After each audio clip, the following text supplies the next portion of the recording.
That's a posh background.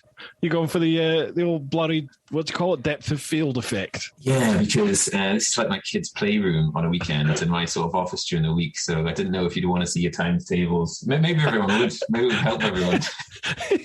Yeah, I could certainly be doing with it. How's things, man? Everything all right?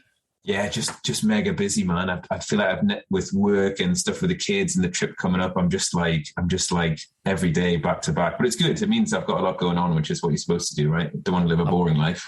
Oh, I bet. I love that feeling when you're, of anticipation when you've got like a big trip on the horizon. I love it. I've really missed it over the whole lockdown and everything like that. Yeah. How are you getting on?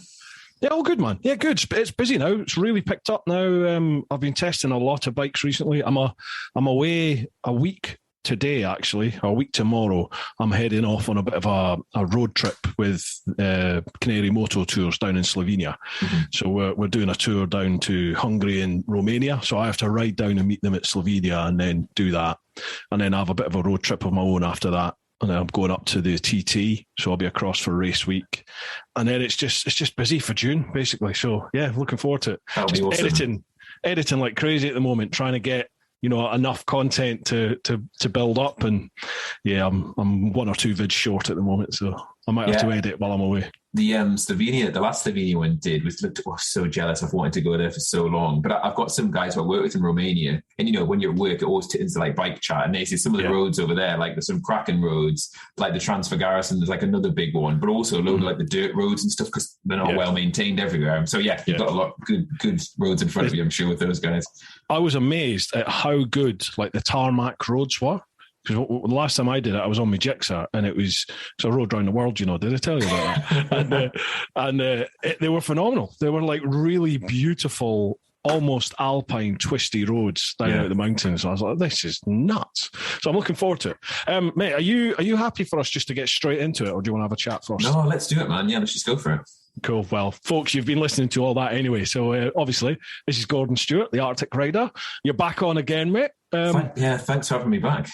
My pleasure. I mean, you have an epic trip ahead of you very soon, but just for those who maybe didn't hear the last one or don't know anything about you, can I just ask you to introduce yourself a little bit, tell us a wee bit about yourself? Absolutely. So, Gordon Stuart, also known as the Arctic Rider. Sorry, mate. Very rude of me. Beers. Drinking time. Do you have a tipple of choice? So, what? Right. I've got a Coke today because... Okay. I've got to work after this, and I've got really?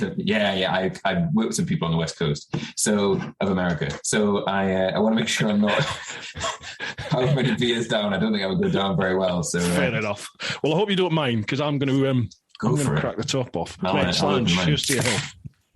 To you and to all of you listening and watching. And look, I'm on something new. Bio Moretti. I've finished my Brewdog. Believe it or not, I've finished my Brewdog. So Brewdog, if you're watching, I'm out of beer. Brew time, Brewdog. I grew up near you. Come on. Anyway, sorry, mate. Over to you. Absolutely. Yeah, so the Arctic Rider, over the last, nearly 11 years now, I've been doing different motorbike rides to raise money for charity. My current sort of mission, which I established a couple of years ago now, is to try and cross the Arctic Circle in every country possible by motorbike. So there's 8 to complete. And I'm getting through them now. So I've already done Norway and Iceland. And next on the list in just 3 weeks or so is United States and Alaska. But so far we've raised, and I say we because I've had so many generous donations over the years, over £15,000 for different charities who mean a lot to me. Awesome. And I just want to keep going. So every couple of years I'm coming up with different ideas, different rides, and trying to get through these Arctic ones, hopefully. Maybe by the time I retire, and then I can go somewhere a little bit warmer as a treat. To the equator next. Yeah. Okay, I'm going to put you on the spot here then, Gordon. What are the countries? What are the 8 countries? Yeah, so there's Iceland, Norway, Sweden, Finland. There's Russia. There's United States. There's Canada, and then there's Greenland, technically part of Denmark. So they're the 8 to do. And I wish when I was up in Norway, I'd had this grand idea, because when I did that trip in 2014, I hadn't thought about it, because I could have probably easily ticked off Sweden and Finland. But anyway, It's another trip for me to go and do. But I think I had an order that I thought about them in, and it changes all the time depending on the geopolitical situations and COVID and things. But Russia now is going to be, who on earth knows when I'm going to get back into Russia? Because it could be a tricky going one. on.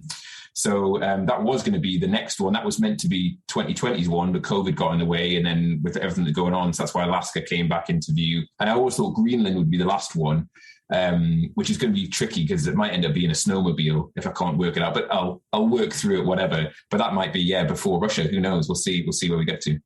Are there any roads on Greenland? So only between the towns. As in the town, but you can go, there's like tracks, like snow tracks that you can go through. And I've heard about people doing like cycling, but I know there's definitely snowmobile. So I need to, when I get closer to that one, which are probably the last or second last, I'm going to explore how I'm going to do it. But either way, I'll, in some sort of like 2 or 3 wheel venture, I'll get myself across the snow and ice of Greenland. Mate, Greenland is just, what an epic trip that would be. I remember in my naive days when I was first planning my route for the world trip, I was like, Greenland, I'll do that. Iceland, I'll do, you just tick them off. Yeah, no problem. And then when you actually start looking into it, it's like, shit, how am I actually going to get my bike there? And there aren't any roads. Well, I think, as you said, it's a bit like Mongolia, eh? There's a wee bit of tarmac or firm dirt for the towns, and then it's nothing, is it, after that? And it's a huge landmass. I'm wondering though, by the time I get there, because this is a lifetime ambition, global warming might have kicked in enough that so much of it have melted. There might be some roads to ride. I never know. It might be a real Greenland, very green. Yeah. Cool. Right. Okay then. So let's go with the next trip then. The next adventure, Alaska. What you doing, and when do you go? Yeah, so I go in like 3.5 weeks, which has come all of a sudden. I was meant to go back in 2018. I had it all planned out. Suzuki had kindly given me a bike to do it on. And I had a bunch of, I think I mentioned this last time, GDPR, this whole European data compliance thing. Basically, I couldn't get the bike insured, and I ended up going to Iceland. So I've had the idea of Alaska for a while, but it was just this sort of winter when the sort of nights were dark and I was feeling a bit depressed about not doing enough biking. I just decided I was going to go and book my bike rental. That's the first thing I did with a company called MotorQuest. And then I booked my flights over to Anchorage. So I fly to Anchorage, which is in the south of Alaska, with the only sort of, real major kind of city. And then I've got 7 days riding, which is just over 2,000 miles to get right up to the top of Alaska, up the Dalton Highway. If anyone's heard of that before, if you've watched Life for Truckers, or plenty of videos on YouTube, which is 800 miles there and back of dirt road, gravel. It's part of that 2,000. And I'm actually going to be renting a Beamer. So I've got a 750 GS booked up, my first time on a BMW as well. So super looking forward to it, but it's a bit different to what I've done before. I've never done a fly and ride sort of thing. I've always had my own bike, and getting my kit over there is going to be a challenge, but also the wilderness up there. It really is kind of like the back and beyond in terms of, the towns that are there, the lack of kind of campsites, the lack of amenities. I think there's a 300-mile stretch on the Dalton with no nothing. You just got to keep going. Yeah. And there's bears and there's mosquitoes and all this sort of thing. And because I'm camping the whole time, it's sort of like I'll be kind of taking them on, and it's all solo as well. So it's probably the most nervous I've been about any of the trips, to be honest, just because it's that little bit kind of further out than I've ever really been before. And because the Dalton, half the people I speak to and have spoken to say it's a piece of piss. Every people have done it on Harley Davidsons and mopeds. And then you get another school of people who say, hey, listen, you can really hurt yourself and you've got to have your wits about you because the weather can change, the road can be tricky. So I'm sort of like landing in the middle somewhere, being respectful enough, but also hopeful I can do it without any, any major incidents. Yeah, you got to be realistic. I think the actual ride you'll manage no problem. Not saying you're not going to manage, but you know what I mean? The actual ride, it's not going to be anything horrendous. It's dirt track. It's not tarmac, but that'll be all right. But it's everything else that you just mentioned. I mean, bears are a genuine big concern. What are you doing to protect against them? Well, so I'm definitely going to get some bear spray. I spoke to a guy at work who he's an ex-army guy. He was like, "Oh, you should try and get a gun." But like, I mean, I've never fired a gun, and I'm not sure I'd be any use with it. So I think it's just going to be trying to follow the protocol. But I don't know if you saw in the news just fairly recently, there was a guy, I think it was last week, got killed by a bear. He was a United States Marine guy who was out there. So yeah, it is a big deal. And I've been researching to try and make sure I know what to do, but there's different approaches if you've got a brown bear versus a black bear. Yeah. And sometimes they can have a brown bear can have black fur, and a black bear can have brown fur. And I'm colorblind. So I don't really know what I'm going to do if I see one. I'm just hopeful if I follow the guidance, put my food away from my tent, all this sort of good thing, that I won't. And I'll be on the road most of the time. It's mainly when I stop to camp, I guess I'll be exposed. But it is, I mean, in Europe, we don't have this to contend with, right? Norway, Sweden, Iceland. No, the worst you'll get is like a moose trying to chomp on some sort of greenery around you. So yeah, it's I'm talking to my wife the other day, and she was getting a bit freaked out as well. It's one of those things, man, that you have to be aware that it's an issue, but you can't, and you won't. I think I know enough about you to know that you won't do that, but you won't freak yourself out. You won't beat yourself psychologically about it, because you could just, with all the different potential hazards and potential things that are going to come up against, you could come up against. It would put a lot of people off, wouldn't it? But you're plainly not that type of person, and you got to be measured about it. But you accept the risk and you go. Mate, it's awesome. I cannot wait to follow. Yeah. So how long do you think it's going to take? So the actual route, I'm going to try and do it in 7 days because of the time to get over there. Just getting the time off work and stuff. So it's a fairly, my original plan when I was planning in 2018 was to fly the bike into Vancouver and go like up through the Rockies and have a proper like 4-week trip. But just the way things have landed with holidays from work and other commitments this year that I've got. Yeah. So I need to try and do it in set. It doesn't really give me much leeway. So I'm going to be averaging about 300 miles a day. And I've got a little bit, what I think in my initial plan is a day sort of like spare in case of, get a puncture or, anything kind of comes across with the weather or anything. But it's going to be, it's not just taking it easy. I'm really going to be kind of hammering it from the day that I kind of land. Yeah, pick up the bike, get some supplies, and then just hit the road and just get going, and obviously try and enjoy it a little bit. But it's going to be fun. So what, you're going to ride all the way up to Dead Horse, get your picture, turn around and ride all the way back? Basically, that's the kind of way it tends to be with these things. And I've got a little, so there's basically, for when you go up from Anchorage, there's 2 ways you can get around to Fairbanks. There's like going through like Denali National Park, which is the way I'm going to go. And on the way back, you can come through sort of like Delta Junction, and there's supposed to be some really picturesque and beautiful roads. That's almost like the treat on the way back is to go through and if I get enough time, you can go south from Anchorage to a place called Stuart, and there's some beautiful roads and scenery, which would be another treat if I've got the time to do that. So, mate, that's nuts. That is awesome. Oh, a week. There you go, folks. The amount of people, I don't know if you get this, the amount of people that say, oh, I'd love to do that, but I can't get, there's no way I could get X amount of time off work, blah, blah, blah, blah, blah. Well, here you go. There's a man who is accommodating it. In a week, he's doing this absolutely epic trip. You just set your mind to it and go for it. Figure it out and go.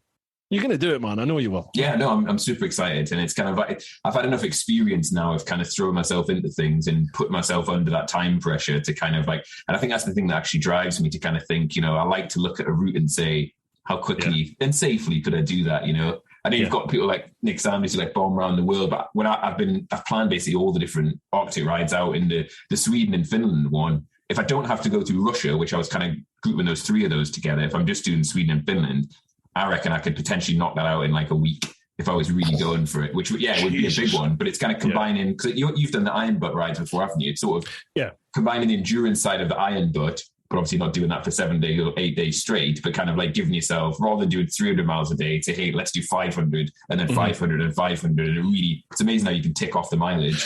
It is, yeah. I'm just thinking, I don't mean this derogatory. I'm saying you're only going to the Arctic Circle, and places like Norway, it's literally halfway up the country. Because I remember I got into the Arctic Circle and I was like, I'm nearly at Nordkap. Nah, it was like another 5 days before I got up there. It's crazy. There's such huge land masses. Mind you, you're going to Alaska, which in itself is Well, so there's a guy I've sort of met on some forums who's been more than helpful, called Ethan, he's a biker over there, and he's been helping me with some of the logistics. He sent me this thing where it was a layover of Alaska laid over Europe, and I was like, oh, it's the same size as mainland Europe. Great. Yeah. So I'm essentially riding from like Rome, like up to Oslo on dirt roads. Yeah, exactly. That's the thing, isn't it? Like, we look at maps and maps lie. They often show the UK much bigger than it actually is, and everywhere else not quite as large as it is. Yeah. It's only once you get there, and you look at the sheer scale of it. Well, fucking hell, this place is enormous. Yeah. But that was, I was talking through a guy at work about it. He was chatting to me the other day, and we sort of worked out that that bit of the Dalton where there's no services is like riding from Newcastle to London. Mm-hmm. So no towns, nothing, just dirt and a little bit of tarmac and a couple of mountain passes to get over and some angry trucks. That's going to be about. And bears. And wolves. You got wolves as well. Remember that? Oh my gosh. Murderous lorry drivers. Yeah, it's going to be fun, man. So who are you doing this for then? What charity are you doing it for? So this time, I've done a couple of charities over these different trips. The first ones were for Cerebra, who are a brain injury charity, who helped my little brother. And then we did Tiny Lives for both my kids who were born premature. And I've got the T-shirt on, actually. So this ride is for the National Autistic Society of the UK. Mm-hmm. So last summer, my son Hugo, who's 4, got diagnosed as being autistic. And they've given us some fantastic help for me and my wife in terms of how to kind of process that and help kind of accommodate things for him. And I've also found out they do some other amazing work all over the UK. And it just felt like totally the right thing to do to give a little bit back, and obviously kind of, do it for Hugo and have that extra motivation. I'm kind of, doing something for me that me and him can hopefully look back on, and maybe one day him and I'll go together and do a ride up to Alaska or something like that. So, oh man, how cool would that be? Yeah.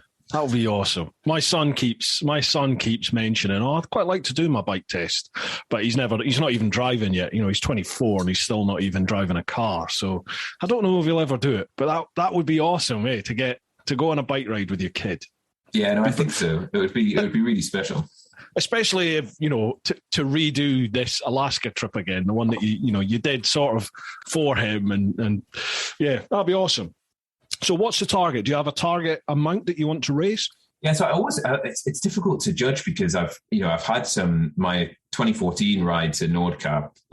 We did like 5,000, which was way beyond what I expected. But I always try and start kind of modestly, because I've seen some people sometimes go out with kind of like, and this isn't just, charity bike things, but like marathons, and they go out with mega targets that, if you get the right people behind you, you can achieve. But otherwise, we started looking at 1,000 and we kind of hit that a couple of weeks ago. So I put it up to 1,500, which we're near. So I'm hoping, because I always get a bit of interest when I'm doing the rides, if we reach 2,000, I think I'd be really happy with that. And that'll go a long way for the charity as well. So, and how do people support you? How do people donate? So I've got a Just Giving link, which is all over my kind of social media. So on Facebook, Instagram, Twitter, or on YouTube. And it's as simple as you click on there and you can go in if you already got an account, or you can pay without an account. And all the money goes straight to the charity. Nothing goes to me. You can apply for gift aid if you're in the UK, which means the government will kind of offset your tax, so you can give 25% more. So yeah, just and you can just actually search for it. It's just justgiving.com/the Arctic Rider, no spaces. So if anyone's interested, I'm sure they will, mate. Let's get behind Gordon on this. It's a fantastic trip, but it's a really good cause. So if you're feeling so way inclined, if you're listening to the podcast, look at the show notes. If you're watching the vid, check out the description down below, and I'll leave all the links for not only his Just Giving page, but for his socials as well, so you can follow him. What was I going to say? There's something came to my mind there just as you said it. Donating. What were we just talking about? It was just about the links, wasn't it? The target. We were talking about the target as well.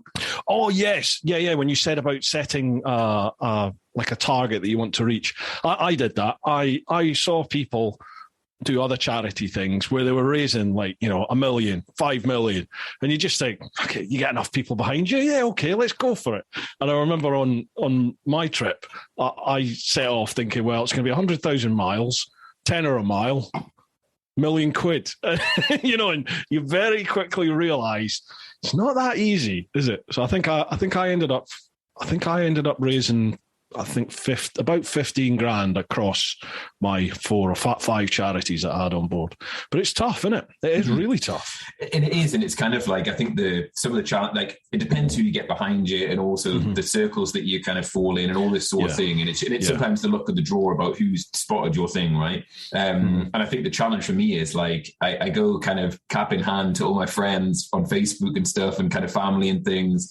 But one thing that's, I guess, helped me is I've kind of changed jobs a couple of times whilst doing this, so there's always kind of fresh batch of colleagues who are always very kind of supporting these things, and when you tell them you're going, and again, like I've had some really generous donations through LinkedIn, actually, through my network of people that I work with, or people who have known from before, and I'm eternally grateful for some of the some really, really generous donations from some of the execs at my work and stuff like that, which really makes a difference to kind of ratchet up your toll. But one of the kind of nicest donations I ever had was from this guy called Andy in Switzerland. This is when I did my 2014 ride. We were sort of in a group of people who were kind of knocking around on Twitter.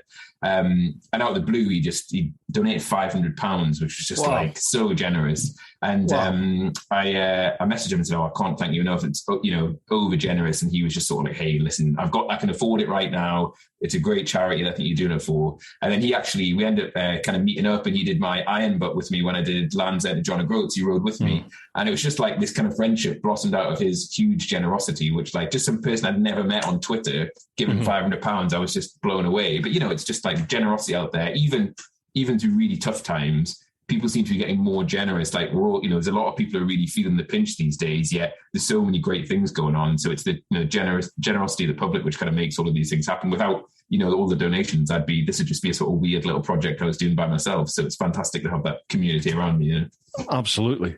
How are you funding this yourself then? Have you managed to get sponsorship behind you? So this time I've really struggled.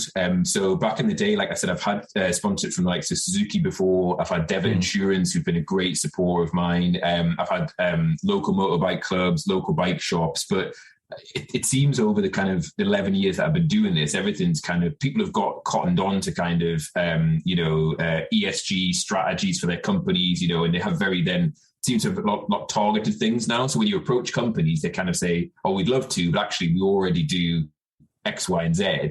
So I've really struggled. And I don't know how, pandemics obviously affected businesses, how much cash they've got to kind of go. So this trip is all just out of Gordon's kind of saving fund.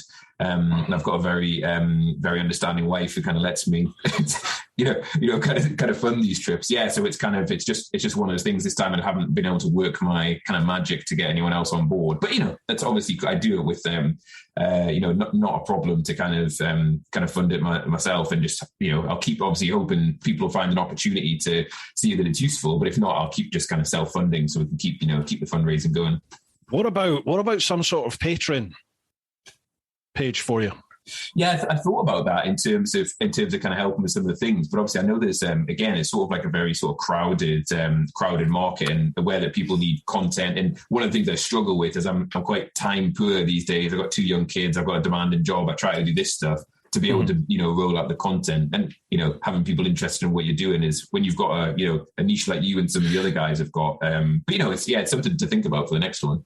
Honestly, mate, I think you'd be surprised at the generosity of the public out there. Like, with my Patreon, I don't want money for nothing. I want to give them something back, whether that's a vid one day before everybody else, or sometimes it's a matter of hours before I make it go live. And to be honest, sometimes I can't. Literally, it's like I finished the vid, it's rendered, I've uploaded it. Here you go. Here's the link, and I'm just going to go and post it on my like live public socials as well.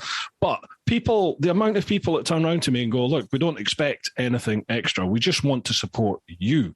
And for you in your sort of unique, I would say you've got a unique situation. There's a lot of people doing things for charity, but you're consistently doing things for charity, and you've done a number already.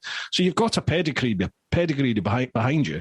You've got the story, and you've got a plan for the future. It's like there's 8 of these challenges to do. So, you'll be ticking them off. And I think people can invest in that sort of thing. Even something like what I did on the Teapot trip was people paid I think it was £100, you know. I think if they paid £100, I'd get their name put onto the fairing, because I had my bike totally wrapped before I went. And on the big side white fairings, I basically went, right, you know, if for £100, you'll get your name put on there, thinking I might get a couple, like my family, maybe my family would do it. And honestly, the fairings were full. And that was an idea that I saw some of the one of the TT racers at the time, Isle of Man TT racers, that's what he was doing to try and help fund his season. Honestly, just things like that. People they'll gladly support in any way that they can. Patreon's a great way to do it. I know what you mean. You feel like you've got the hat out, don't you? Please help. But people want to help. You know, if they invest in you, they will help you for sure. Yeah, and it doesn't take much to set up. Yeah, no, definitely. I'll look into it. And I think, you know, obviously it's kind of like, first and foremost, I'm all about trying to get as much as we can to the charities and, you know, and kind of making the difference through there. But yeah, no, it's the thing, because it is an investment. And I always try and make sure that kind of like from a, you know, the amount of money it would cost me to do a trip, that we try and raise more than that. So there's kind of like, otherwise I might as well just put £500 into the charity myself and not do it. Yeah, you know? Of course. So it's trying to, you know, and that's the kind of, that's the real kind of aim for each of the trips. And, you know, this one's a bit more expensive because of the flights, but equally, I'm not like, I would have been flying a bike over, which is really, really expensive. So, you know, just the kind of individual flight and a bit of bike hire, actually, it's not as, and I was actually surprised, I think it's where the exchange rate's gone a little bit, how relatively inexpensive it was to hire a bike out there. I'd looked into it a couple of years ago, and actually the kind of day rate, you know, and I'm, you know, more expensively higher, like the 1250 adventure. But, you know, for 750, it's like, you know, it's really not that, it's about what you pay for renting a car, you know, if you're in Spain or something. It's kind of like really, you know, not that expensive, you know, from what I've kind of done before. So I think that was also kind of what made this trip a little bit easier, that it was it's kind of ready-made to go. And, you know, they fit the MotorQuest to putting like the knobbly tires on, they're making sure the suspensions, you know, everything gets a once-over before you go. So hopefully a bike that's ready to do that kind of trip. So. Awesome. Mate, there's my mind's going, my sort of fledgling business mind is going into overdrive here as to how you can minimise your outlays as much as possible through companies and stuff. We'll have a wee chat. I mean, I appreciate you're weeks away from going, but certainly for the other ones, it's maybe something that we could have a chat with. And yeah, no, definitely. It'd be good. And, you know, again, it's one of those things that getting one company on board can make the difference. And if you can be the kind of story and the angle for them, this is what I've had with the likes of Devitt and stuff in the past, you know, and they've been, and I think Devitt, did they support you, or was that someone else I'm thinking of? Bimoto came on board the channel last year, but they've sort of, they're not financially sponsoring the channel anymore. Well, I've got no involvement with Bimoto anymore, to be honest. I think they wanted us to do some sort of what do you call it? Like for every insurance policy which we managed to sell for them, then you'd get a commission from it. And I was just like, nah, I'm not interested in that. That's not my cup of tea. Like, you make your sales on how good your service is, not off of, you know, me banging a drum for you. But anyway, so yeah, I'm not doing that. But anyway, it's a difficult one, isn't it? When you bring on sponsorship, you have to be very clear about what your expectations and what you're prepared to do for that company are, and they have to be very clear what they expect from you in return. I've found, just in my experience, you can not easily, but you can find yourself verbally agreeing to come into some sort of sponsorship partnership without either of you having anything really set in stone about what you expect the other to do. And it never ends well, that you really have to set things out and go, right, this is what I'll give you, this is what I want from you, bosh. Yeah, that's the way to do it. Yeah, no, make that promise. No, I had that when I did my 2014 trip, which is, I think it's kind of, that's the kind of biggest sort of like, you know, following and stuff I kind of got out of all the trips. But the Northeast Motorcycle Racing Club sponsored me to kind of go. And I agreed, you know, sort of said, I'll do whatever you guys want me to do. And I found myself at the Croft Racing Circuit up in here in the north, handing out trophies to all these superbike riders. And I don't really know how it happened. I was like, they don't really know who I am, but I'm here, like, like, you know, I'd been in the commentary tower and stuff like this. And it was really peculiar, like acting like some sort of like half celebrity, handing out these shaking back people's hands. Like, that was really quite funny. Wasn't expecting that one. Isn't it weird how this whole YouTube bikey world, what paths it can take you down, where you find yourself? She's like, how did this happen? Absolutely. But I'm also amazed that, I mean, I've got like, and I'm very grateful for this. I seem to have like a core following of people who've kind of evolved as I've evolved and followed me right the way through. And it's fantastic. And the same people keep popping up and keep supporting and keep donating. And it's just, it's really fantastic. And I haven't got these huge audiences, hundreds of thousands of followers or anything like that, but I'm really pleased with the kind of solid group of, it's probably kind of like 100 or so kind of like proper bikers, and then obviously all friends and family who follow. But it makes it worth it, even just for that kind of small. We've got this little kind of tight group, which is really, really nice. And I've met up with a few people, and it's kind of it's great, like what you do, but on a much kind of smaller scale, No, but I mean that for me is what it's all about. It's that nice little tight community that you develop. And it's crazy how as you grow, as your brand grows and that community grows, before you know it, you end up with, like, I think I had 60 odd people turn up at my latest clan meetup. And I certainly knew by sight, by face, I knew probably, I would say 3/4 to not 4/5 of them. And, probably a good half I know all the names of. And it's crazy how, like, a group of strangers quickly become quite a close little group of friends, really, through this. It's nuts. I love it. And I love how you get people who, they've maybe been bikers for 20, 30 years, but they've never gone anywhere in the UK. They've ridden their own little roads and they had their own little routine. Some of them never ride with anybody. They just go down their own little roads and they go to their local calf, and that's what they do. That's what they've done for decades. And then all of a sudden, something like, what we do turns up, where the switch goes and they just go, do you know what? I'm gonna go along to that, mate. Let's do it. And then when they get there, they find, some other biker that lives down the road from them, or in the same town or the next town along. And the next thing you know, they're out meeting up with people, and, WhatsApp groups generate, don't they? And the next thing you know, we're going to Wales, we're going to Ireland, we're off to Spain. I love it. It just opens the door for people. No, it's fantastic. I've had a couple of people actually who said some of my trips have kind of inspired them to go and do different things. And I think that's absolutely fantastic, because the world's out there to be kind of seen. And it does take a lot, especially if you're not in a group. If you're going to do something solo, it takes a lot to, chuck your gear on the back of the bike and put your helmet on and go. And my first trips, like not the Arctic ones, but my first big trip I did was when I was 19. I went with two of my mates. And that was kind of like a really good grounding to have that security of there's three of you rather than. But that first one I did by myself when I was I crashed my bike in Sweden, actually, which was a bit of a gutter.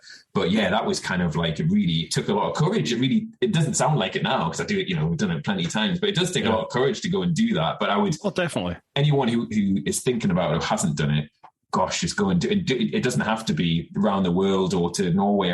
Go to Scotland, go to Wales. There's so many beautiful kind of back and beyond places on this island, or I'm sure any other countries that might be listening. But just go and do it, and you won't regret it. I almost guarantee that. Absolutely. Just step outside of your comfort zone. Just do something that you don't normally do. Go somewhere you don't normally go, and that's an adventure, isn't it?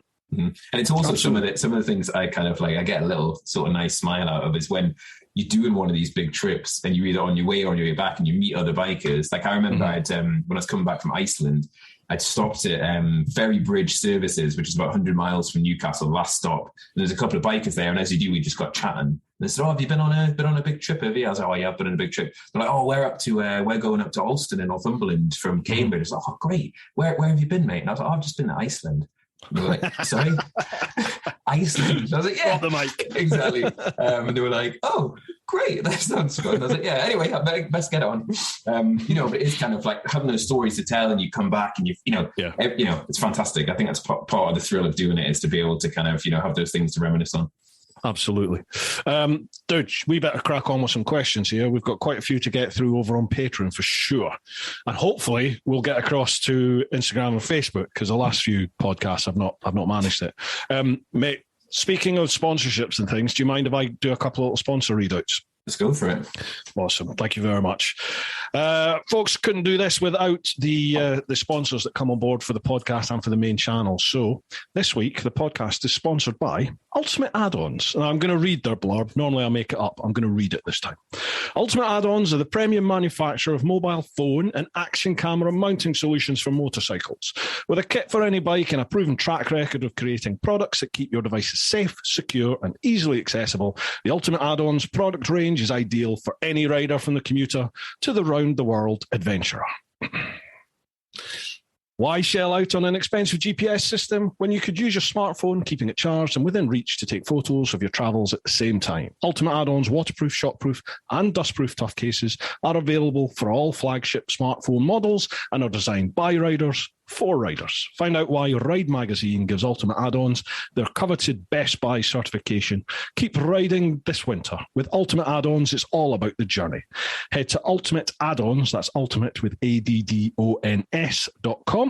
and then use the code TeapotOne with the number 10 next to it, TeapotOne10, and you'll get 10% off their entire range. Now, the one I stand by, I've used a lot of their kit, but the one that I've pretty much used exclusively now for about the last 4 years is the Helix strap mount. It's in the bicycle section. So go in there. It's not in the motorbike section. Use that one. It's like a ratchet strap with a ball joint at the top, and then your case, you buy the case for whatever phone you've got, and then that just slots straight in it. That, for me, I've found it works with just about any bike out there, and I've had no issues with any vibration on my camera. We're also sponsored by the Influencer Store. The Influencer Store helps you build your brand, big or small, providing you with a solution and apparel. We help you increase your fan base while supporting you with starting your own influencer clothing line with nothing more than just an idea or design, and there are no hidden costs. For more info, come check us out at theinfluencerstore.co.uk or drop us an email at online@influencerstore.co.uk for more information. Influencer Store handle all my merch, so if you head to teapotone.com, go to the shop there. Everything is handled by Roger and Charlotte and the family from the Influencer Store. Okay, mate, I am back. Sorry about that. Right, first off, if we head across to the clan over on Patreon, it's patreon.com/TeapotOne. First one, Lee Vigor. How you doing, Lee? Hello, both. Hope all is well. A question to you both. What is the strangest thing that has ever happened to you while you were touring on the bike, and where was it? I think you covered this. You covered this last time, didn't you? I did, about the axe murderer in Norway. That's right.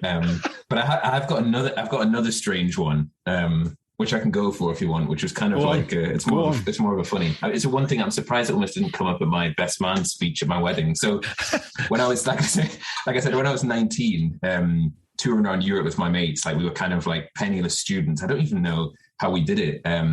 My mates Ollie and Joe, and actually I met my mate Joe. I hadn't seen him for ages, and he was telling me how he'd actually lied to his parents and said we were going to my dad's house for a couple of weeks rather than touring around Europe. And we went sort of like we went down to France, and we got into went into Switzerland and came back up through Germany and Luxembourg and Belgium, and had a great time for 3 weeks. It was absolutely cracking. But we went out. We had a bit of an argument actually. My mate wanted to go to Cologne in Germany, and the two others wanted to go to Luxembourg, and we decided to go to Luxembourg. And to sort of like kind of make things better, we went out for a couple of beers, and that turned into, we went to this bar and like having shots and stuff, and anyway, ended up getting absolutely hammered. And the first part of the story is that we were basically going kind of bar to bar, and we got into this one bar, and it was my turn to buy a round, and it was something like 20 odd euros for 3 beers. And I was like, hey, and I paid it because I was a little bit drunk.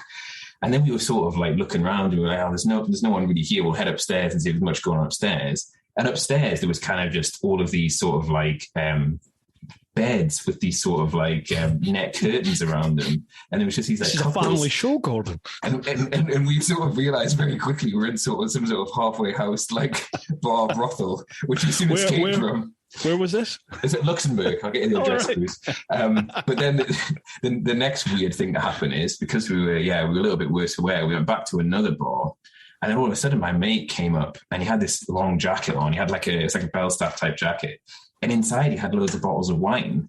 And I was like, what? Where are they from? He's like, oh, we need to go. And all of a sudden we were just running down this street in Luxembourg with these guys from this bar chasing us. My mate decided it would be a good idea to nick some wine. I don't know how we escaped with our lives, to be honest. The wine ended up being left somewhere so that we didn't get killed. Oh my gosh. And then we woke up. We were supposed to ride back to Belgium the next day, but we had the worst hangovers ever and ended up just sort of like sleeping it off in the tent, just being absolute. I don't know. There's the only real two things I remember from that evening is the bar brothel and then running away from some angry Luxembourg bar owners. So. Sounds like a good night. Strangest thing. Have I told the story about the French bread and cheese? Have I told that story? I don't remember it, but there's so much content out there, Bruce, whether it's actually been covered. I'm not sure I think I've told the story on here. Well, anyway, this is what it goes like. One of the first times I went across into Europe with a couple of mates on the bikes, we were going to France, and this was back in the days where we were just stupid. We would do like 18 hours on the bike. You know, you do like 900 mile days, all on the back roads on sports bikes, just because you've just passed your test and whoa, we're going on holiday.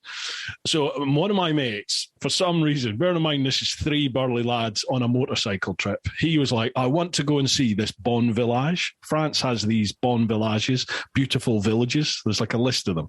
And he said, this place is supposed to be gorgeous. I want to go and see it. So we didn't question it. Thinking back, we didn't even raise an eyebrow. It was like, yeah, cool, let's just go there then. So it took us all day to get there in the peeing rain. And we eventually get there at like 9:30 at night. It's pitch black. We didn't see any of the village. We got into the only hotel in this little village and sort of had a shower, got ourselves ready, came out onto the sort of common, the grass area, and there was a restaurant just over with a light on. We thought, all right, we'll go in there. So we've gone in. It's now like just after 10. And as we go in, the guy is literally saying goodbye to the last customers. So we sort of come in and said, you know, is there any chance of some food? We spoke a little bit of French. And he was like, yeah, no problem, no one. You want a beer? I said, we'll steak to you. I'm like, yeah, beautiful, beautiful. So we sat down, he brings us over some beers, and then being France, they come over with the basket of bread. And we're like, oh, happy days. And he put some dishes out on the table.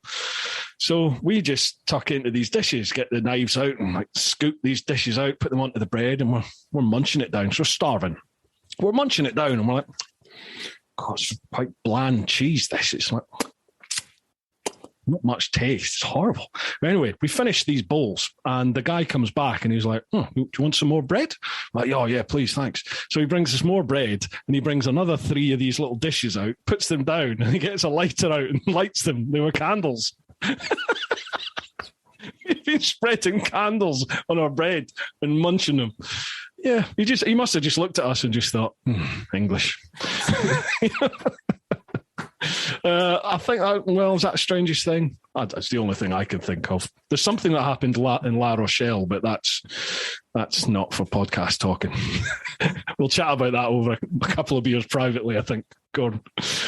Nice one, Lee. Cheers for that, mate. He says, stay safe, look good, and good luck on your next epic adventure. Nice one. Charlie Callard. Evening all. Hope you're all well. All good, thank you, Charlie. So my question, why the V-Strom over the other adventure bikes? Also, apart from it's an awesome thing to do, what keeps you trying these amazing feats? Good question. So I'll start with the V-Strom. So I think the V-Strom, so, you know, all out there, Suzuki have been very kind to me over the last couple of years, right? So I did my 2014 trip on 650, just like a 650F, so the sports tourer. And then, and they supported me in terms of they gave me like a free service for some exposure because it was a bike they were thinking at the time. And I first got wind of the V-Strom when I was talking about doing the original Alaska trip and then took it to Iceland. And I had such a good time on it.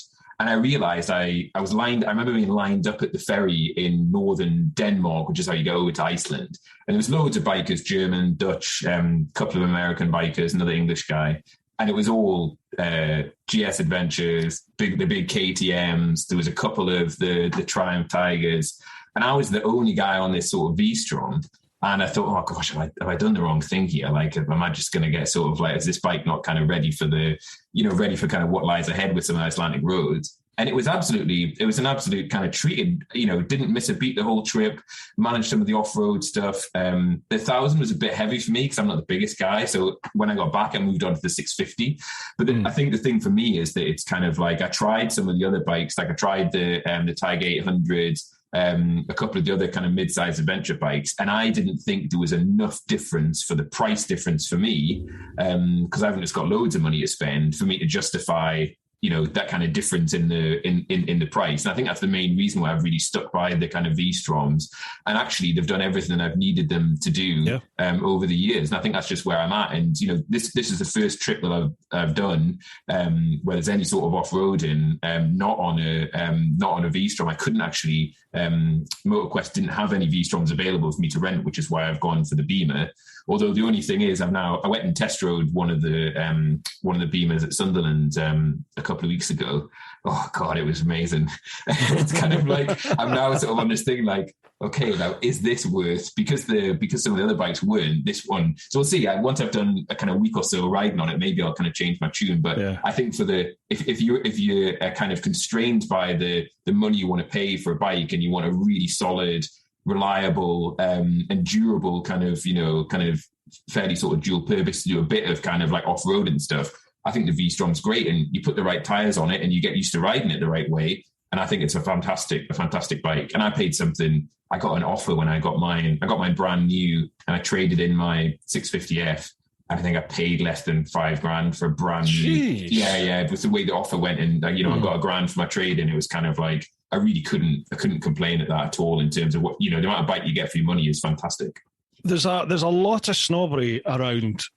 There's a lot of snobbery around about Suzukis. Even back in the days when I was riding the Gixxer, there was just, I don't know, people just have this weird attitude towards Suzukis. But I mean, you get so much for your money. I think they're probably one of the best ones out there for bang for buck. And as you said, mechanically, they're bloody bullet. Well, I know for a fact they're bulletproof. Mm-hmm. They used to have not great electrics, but even since I've been riding them since like 2008, 2009, the electrics have been spot on with me. I've never had an issue with the Suzuki electrics ever. I'm personally kind of gutted things went the way they did with Suzuki UK for me, because I love the brand. I love the brand. I can't say a bad thing about them. It's a shame.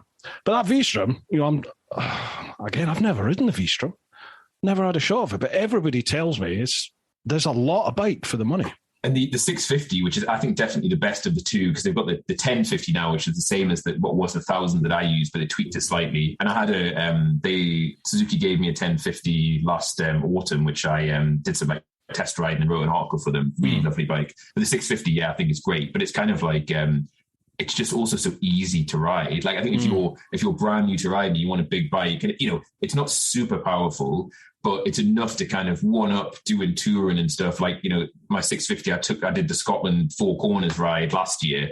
And it was fantastic. And it's just so comfy and great mile to the gallon, and kind of just, and they kind of look a little bit funny compared to some of the bikes. Like mine's bright yellow, and there's a bit of banter on some of the social media stuff about how yellow it is and being a banana bike, but actually it kind of stands out, and it's kind of Absolutely. Like, I don't really mind. So I really, if anyone hasn't tried one, I'd highly recommend them just to see how they feel and how they go. Yeah, I'm going to try and get my hands on one if I can. I've got quite a good relationship with a couple of Suzuki dealerships, and they've been very good to me. I'm taking out the new GT on Thursday, I think it is. So I'm looking forward to that, because the GSX S1000, the new GSX S1000, was a fantastic bike, phenomenal bike, brilliant for the road. So it'll be interesting to see what the new GT's like. What keeps you doing what you're doing? What keeps you doing all these charity rides? I think it's having the kind of family situation that I've got, where we've got quite a few different things going on, like complexity things, and kind of seeing that kind of day to day, but also kind of living with, it's quite stressful having my son who's autistic. He takes an awful lot of kind of effort from both my wife and I to kind of look after him and make sure he's kind of sorted. And I think it's just about a balance between trying to do something to help other people who are in a similar situation. But also it's just my kind of outlet in life to be doing something that I really am passionate about and want to do. Like I love motorbiking. I've loved bikes since ever can I remember. My dad had bikes. So to be able to kind of focus on something each time and have a bit of because I don't do as much riding as I probably would like to, and I used to do before, I kind of had a family and stuff, but this is my way to stay really connected to it and also force myself to kind of put myself out there. I think it's very easy, and we saw this with the pandemic, right, to just sit in your house and feel kind of safe, but actually life's kind of, they're kind of for me, like on the road, going and doing these different things. And I feel like I've almost, because I've done quite a few of these trips now and I do them every couple of years, there's almost an expectation that once I've done one, I'm already thinking about the next one. We start planning. I think we had this question last time in terms of, how do you force yourself to do it? Planning, book stuff. But it's just me kind of hopefully, taking the advice that like you and a lot of other people preach to go and get out there and do those things. But also one really key thing for me is I've got a very understanding wife who encourages me actively, and I think just happy to get me out of the house and have the TV to herself. She's great in terms of saying like, don't just sit there and think you're kind of done. You need to keep going and doing these things because you do a fantastic thing. And it's, all that kind of stuff. And then, the things I get on social media when people ping me and say, hey, when are you doing your next ride? I mean, that's a huge motivation to go and kind of do something different. So it's a mix of all of those things. But I think I can't imagine not doing it now. I can't imagine not being the Arctic rider, which I think is a great place to be in. Yeah, definitely. Jack Lore Knives, he also says, I echo that question. I'm also a V-Strom rider and I love it. And it would be good to hear other opinions on the V-Strom as a long distance bike. Yeah, okay. So obviously you really like it. What about, could you give us, let's go TMF on you. Could you give us like, I'm aware of times here, let's say top three and 3 things you like about the V-Strom and 3 things that you'd like changed, if possible. How about that? So I think 3 things that I like is definitely the way that it handles. Like I said, both on road and on a bit of gravel, it's quite easy to ride. It makes you feel confident and comfortable, which I really like about it. Whereas I've been on other bikes where it can feel a little bit tricky. I do love how cheap it is to run, cheap it is to insure, cheap it was to buy. That really kind of makes a difference in terms of all of those things. It's just generally like makes it really economical. The engine's really good. Also I really like the styling. I know some other people don't, but I do really like it. Like I said before, I love the kind of bright yellow. I love the little beak that they've put on it. And it just kind of works. Yeah, it just kind of works for me. It's sort of like, it's just sort of nice little standout bike. In terms of things that I think it could improve, it could definitely do with a little bit more power, especially because it competes a lot of time with like some 800cc bikes. And I think that you'd notice the difference being on a 650. And if you were going to be 2-up touring or you like to carry a lot of kit, that's something I think I'd struggle to be really comfortable 2-up on it, just because of the power that it's got. I think it could do with a little bit more flexibility. Like it's got adjustable traction control. You can't turn the ABS on and off. It could do with just a little bit more kind of, it's quite restrictive. It's, it's got those, nice bits of technology, but they're kind of like probably the technology you'd expect 10 years ago on a bike, not with some of the kind of new things that you've kind of got now.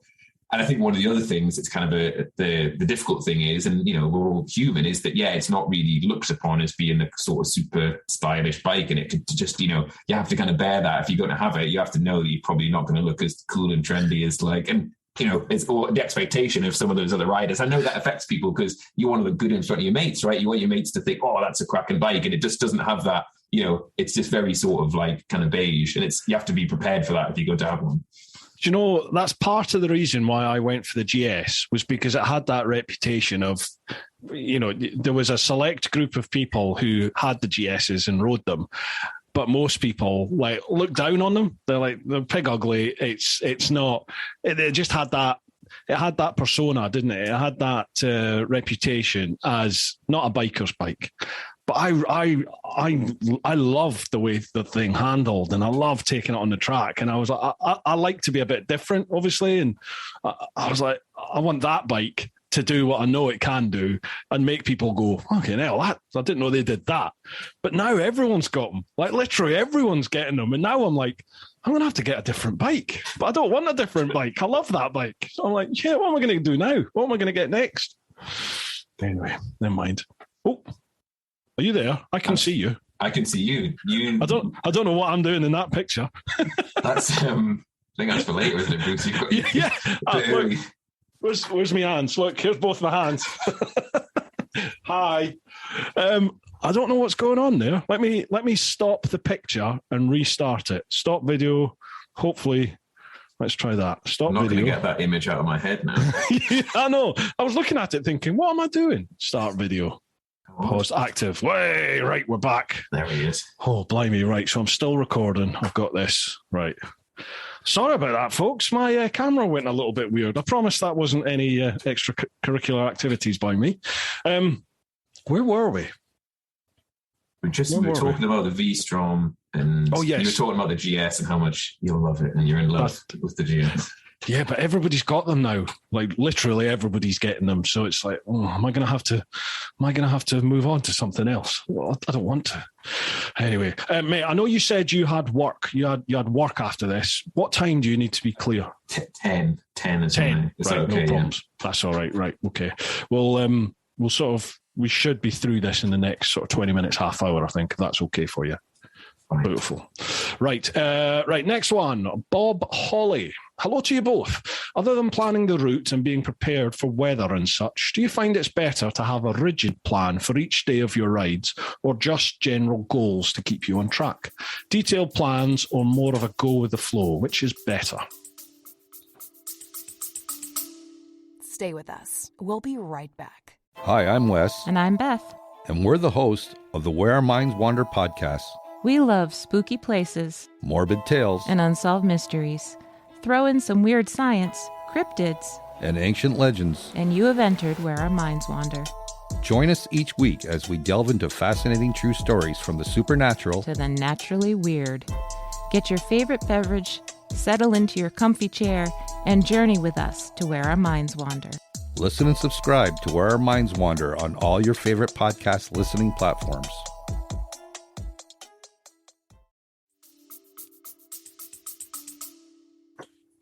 So I think it depends on the trip, right? So I do quite 100%. A lot of trips now which are time constrained. So I tend to have, and this sounds really geeky, I tend to have a couple of different plans. I have my main plan, and then I have like my, okay, if something goes wrong plan. And I also have my like accelerated plans if I make better progress, because that then helps me rather than trying to replan on the road. I can think, right, actually, I've already got something set there that knows if I'm going to carry on and try and do an extra push, I've got this many miles to a camping site or whatever, to try and make my kind of progress. But I've actually found that on some of my kind of other trips that I've done where I've had longer, where we're talking about weeks rather than days, having those kind of general points that you want to get to, and then just going with the flow, because you do have some days, or at least I do, where I'm not in as much feeling it in the mood, or, the weather is bad, or you might meet someone and it's kind of like, you might decide to actually, well, I'm going to, like when I was in Iceland, I got, I met a couple who were kind of riding around, and they do like a podcast, and they interviewed me for their podcast. So I took half a day out to go and speak to them, whereas I had planned to go somewhere else. So I think it's good to have that kind of flexibility in those longer trips. But if anyone does, like I do sometimes, where it's only a couple of days or a week, I think you need to be fairly rigid if you want to take a lot in and you want to do kind of big miles. But yeah, that's my geeky. I've got loads of spreadsheets with all these different, I've got a little kind of route like template performer which tells me how long the miles are, how much I think the fuel will cost me, all this sort of good stuff. So I've never gone that far, but yeah, I agree with you. I mean, you're in a sort of a fairly unique position in that you have a set time scale, a set time limit where you have to, you've got to be back by, which I appreciate a lot of people will, but you're also doing like challenges within that. So you've got something that you have to accomplish. There's a set distance that has to be done in order to accomplish that, and you have to get back. So for that, for sure, you need a plan, don't you? And you've got to be rigid with how you stick to it. But yeah, I totally agree with you. Like when time limits aren't as critical, there's just no better feeling than wandering on the road, is there? Just riding along and see where the trip takes you. Take that, turning on the right, turning on the left. You meet people that say, oh, come and do this. Okay, let's go and do it. And just see where the trip takes you. That is two very distinct different types of travel that you experience there, that you have. But that one where you don't really have the time constraints, that is an amazing world to be in when you're fortunate enough to experience that for any length of time. It's great. Total freedom. Okay, next one. Justin, Geek and Cycle. Hello, Bruce and Gordon. I hope you're both well. I know Gordon is going with a BMW for his Alaska run. What does he expect with regards to differences between his trusty V-Strom and his rental BMW? What concerns does he have concerning riding a different bike? I know his experience on whatever machine will be amazing, and depending how long he is up that way, I'll try and meet him and show him some American hospitality. Is Justin... Am I right, Justin, that you are Alaska domiciled? You live in Alaska? I think he does. Justin, drop Gordon a line and see. Absolutely. I mean, you're going to be on a time constraint, as we've just spoken about. But you never know. It could be a good contact for you to have if you need anything when you're over there, for sure. No, yeah, absolutely. Get in touch. And I think that's one of the things about solo travel is that being able to meet people, it makes it so much easier because you can just be a bit more flexible and have to be a little bit more kind of put yourself out there. And because I guess, when you're traveling alone, if there's no banter, it's good to stop and chat to some people and get a bit of rather than your own thoughts, No, it's a really interesting question, actually. And it's kind of like, I'm really excited. I'm really excited to ride the BMW. I think I'm very comfortable on the V-Strom, and I really know it because I've done, several trips on different. So it's going to be good to be out of my kind of comfort zone. I'm expecting a steep learning curve with the technology and, making sure I know there's plenty of different things to kind of learn about how to set up the bike. And, I'm used to sort of like, if I need to change my suspension, I get off the V-Strom and I've got a little thing that I turn to make it harder or softer. Button on the exactly, GS. Just a button. But I am a little bit concerned about, so I'm a rider who, I really like to be able to get both my feet on the floor and feel comfortable, especially when you're doing stuff a bit off-roady, a bit gravelly as a kind of comfort thing. It just gives me a bit more confidence. And the BMW has got a higher seat. And I'm 5'10", so I'm not really that tall. And I'm not really sure how that's going to feel, and kind of like putting my kind of, getting my sort of kit on there as well. So that's the thing I think I'm worried about, is just how I'm going to be able to feel confident and comfortable, making sure I can get my feet down, or if I can't, working through a way, because I've always had bikes where I can comfortably get both feet down. So that's one of the big things for me. And it sounds like quite a little thing, but when you're sort of, I don't know if you've ever you're trying to pull off on a bit of kind of gravel and the bike's kind of slipping around and, I've pulled off in all sorts of environments, Gordon.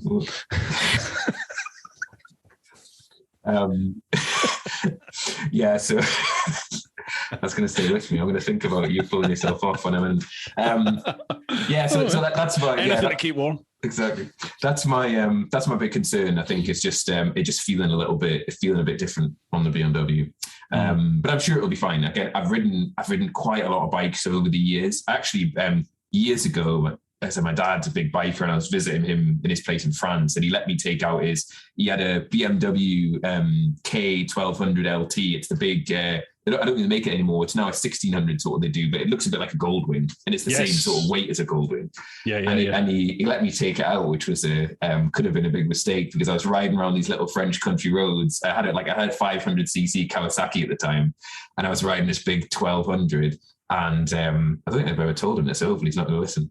I basically, the back end slipped out on this corner, and I thought I was going to drop it. And I was like, I didn't know what the hell I was going to do. But yeah, so I've ridden loads of different bikes, so I'm confident I'll get used to it. But we'll see how it goes. It's still a little bit nerve wracking in those first. I don't know if you find this when you do some of the tests, that first couple of minutes when you're on a different bike, whether it's the power, whether it's the way it feels, the weight, the mirrors, getting used to it. It's kind of like a little bit like, ooh, this is a little bit different. Yeah, you just have to. You've just got to puppy walk it. For the first sort of 5 minutes or so, just till you get used to how the thing handles, the weight of, how is the bike weighted? Is it low down? Is it high up? How does it react to body movement, to corners? You don't just get on it. Like, you wouldn't jump on a bull and slap its nuts while you're holding onto the horn, would you? You'd sort of stroke it, make sure she's all right. He's all right to begin with, and take it easy. You've got to be like that with a bike, haven't you? Till you know how the thing's going to react. Otherwise, it will spit you off. You jump on and give it a fistful of throttle. There's lots of people out there. Electric bikes, prime example. I know TMF managed to drop the first electric bike he took out because he just wasn't prepared for the throttle reaction on the bike. It happens. You'll be fine, man. You'll be fine. I think at 5'10", you'll be fine, especially on the 750. You've ridden one, haven't you? Did you not say you rode one? Yeah. So I took one out in Sunderland, but obviously I was kind of like just on the roads, and it was you only get an hour, so it's kind of like it's not loads you can kind of do within that time. So it'll be interesting. I think it's more the kind of the gravelly stuff, which is kind of like I'm still as much as I've done, plenty of off-road riding, and there's some really good kind of gravelly roads up in Northumberland near where I live.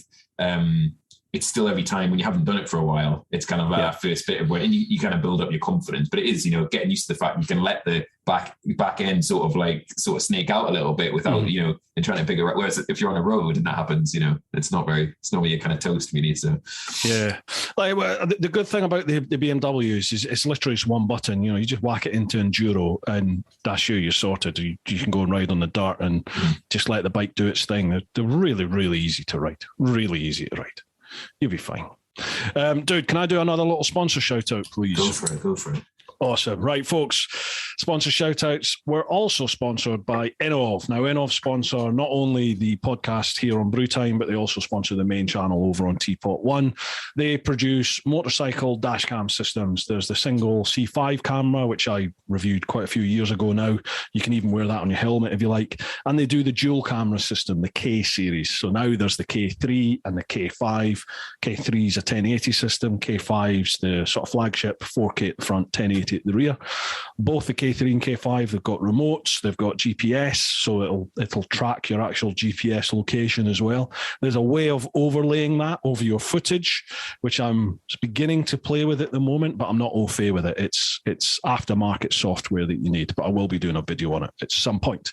They've got microphones on them, external mics like lav mics, which will connect to the system, so you can vlog on it if you want. I've done a few of my track days and things like that. I'm actually vlogging using the K5 camera, K5 microphone. What else they've got? They've got a parking mode enabled on it. So if you activate parking mode, which is done through the app, even when you park the bike up, either in your garage or outside your house or outside the calf, wherever it is, and you're not with it, any movement in front of the cameras triggers the system and it'll automatically start recording, that minute, 3 minute, 5 minute, however much of a loop you've set in the app. It's a great bit of kit to have. I've had 2 people now contact me saying, I've ended up in court after, being involved in an accident. It was 100% not my fault, but the other party was saying it was, and it was going to go 50-50 until they saw the footage from my K3 or K5. And then that's totally gone in their favor and they get 100% claim in their favor. So it's definitely worth it. It's one of those things people go, 300-400 quid. It's a lot of money to be paying. It's not if you get involved in an accident and it's not your fault, because it'll pay for itself umpteen times over. So if you head to innovv.co.uk, if you use the code TEAPOT, TEAPOT, then you'll get 5% off of any of the cameras that they have on the Innov website. And it also works for their Techologic cameras, which are here. It's the DC1 and the XV1. I've got these here. I'm working on videos on these as we speak. I'm very behind at the moment, but I have been doing some work on them. They're coming. So a massive thanks to Innov for their support. And lastly, it's me just giving a big shout out to all of you. So firstly, to all of you over on Patreon in the clan, literally, I couldn't do any of this without your support. You are basically what allow me to do this full time. So a huge thanks from the bottom of my heart for that. If you're interested, head to patreon.com/TeapotOne. Lots of things going on there. We have some meetups all around the UK. There'll be another one coming hopefully fairly soon, July, August time, I think. And another big thanks to all of you who listen to the podcast, who watch the podcast vids, and who watch the TeapotOne vids. Without your support there, well, there would be no point in me being here, would there? So thank you so much for everything that you do. If you want to help any more in regards to the podcast, if you're listening on Spotify or if you're listening on Apple Podcasts, you can now rate the podcast and leave a review if you want. And that goes a long, long way to helping boost it up the charts. We were at one point top 3 in the UK, top 3 globally in this sector. I think at the moment we've dropped to about 20 odd because I had a few months off. So let's get it back up. Right, I'm back with you. Sorry about that, mate. Appreciate you letting me fly the flag for a while. Oh, good, Next one. Biker España. Hi, Bruce and Gordon. Question 1. Now that the world is opening up and Gordon is on his way to the USA, what's next? Is there another set of challenges in the pipeline? We kind of covered that, didn't we? Do you know what you're going to do next? Which one will be next? So I think it'll probably be, just for ease, Sweden and Finland, because that's kind of quite easy to tick off. And if I can twist my wife's arm, I might be able to do that next year. The next one after that is probably going to be Canada, the Dempster Highway, but I haven't worked out the logistics for that yet. I'm probably going to have to get my own bike over there because none of the rental companies will let you take the bike up the Dempster for some reason. I've not got to the bottom of why that is. Whether it's I've never heard of the Dempster.